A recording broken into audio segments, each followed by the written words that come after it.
এই গরুটা আজকে সকালে ব্যাপারী কিনছিল, গৃহস্থর কাছ থেকে কিনে নিয়ে গাড়িতে নিয়ে যাওয়ার সময় স্টক করে মারা গেছে।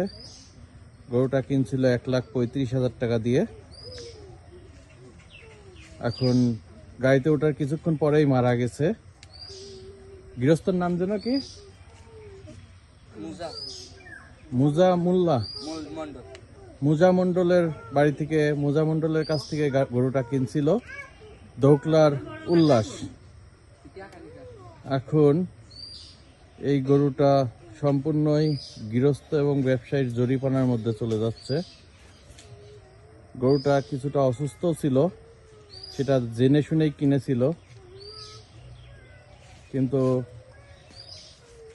গরুটা মারা গেছে।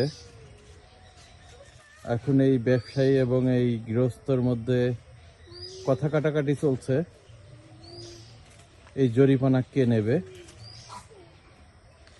এই জন্য গরুটা সকাল থেকে এখন পর্যন্ত এখানে পড়ে আছে। এইটা আগুনিয়াপাড়া গ্রামে।